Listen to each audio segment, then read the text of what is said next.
लेकिन प्यारे दोस्तों, हमारे पास इंको कंपनी का 450 वाट वाली जो स्प्रे गन है उसका स्टॉक आ चुका है। अगर तो आप पेंट का काम करते हैं या आपको टूल रखने का शौक है तो ये चीज़ आप लोगों के लिए बड़ी एक कारआमद साबित हो सकती है, क्योंकि ये आपके वक्त की भी बचत करती है और आपके काम को बड़ी स्पीड के साथ प्रोफेशनल अंदाज से जो है ना वो करती है। अब होता कुछ इस तरह से है कि नॉर्मली आपने देखा होगा कि जो स्प्रे गन्ने होती हैं या बड़े साइज के कंप्रेसर होते हैं वो काफ़ी टाइम भी लगता है, उनको उठा के लेके जाना मुश्किल होता है। अक्सर सोलर का काम करने वाले जो दोस्त हैं उनके लिए ये बड़ी अच्छी चीज़ है। उन्होंने गार्डर बेस्ड जो स्ट्रक्चर बनाना होता है उसको पेंट करने के लिए ये चीज़ बड़ी कारआमद है। फ़ौरन से आपके जो स्ट्रक्चर है उसको ये पेंट कर देती है। चाहे आप एनामल पेंट कर लें, चाहे आप डिस्टेंपर कर लें, ये डिफरेंट टाइप के पेंट इसके अंदर आप आसानी से कर सकते हैं। छोटे साइज की इसके साथ एक बोतल है, पोर्टेबल है, जहां पे मर्जी लेके इसको चढ़ सकते हैं, जितनी मर्जी हाइट पे ले जाएं।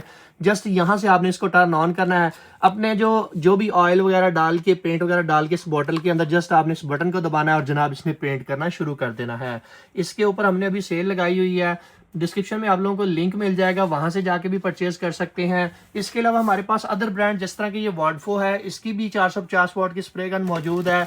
ये थोड़ा सा इसका रेट कम होता है। इन दोनों स्प्रे गन के ऊपर इस वक्त सेल लगी है। इंको कंपनी की ये जो प्रोफेशनल स्प्रे गन है ये 7,500 रुपये में आपको मिलेगी, जबकि ये जो वार्डफो कंपनी की है ये आपको 5,500 रुपये में मिल जाएगी। फर्क इन दोनों के अंदर ये नोजल का और थोड़ा सा क्वालिटी का होता है। दोनों के ऊपर सेल लगी हुई है, वैसे एक्चुअल प्राइस इनकी ज्यादा है। आप लोग इस ऑफर से फायदा उठा लें, smarteshop.pk विजिट करें या डिस्प्ले पे दिए गए नंबर्स पे राब्ता करके इसको अपने घर बैठे मंगवा सकते हैं।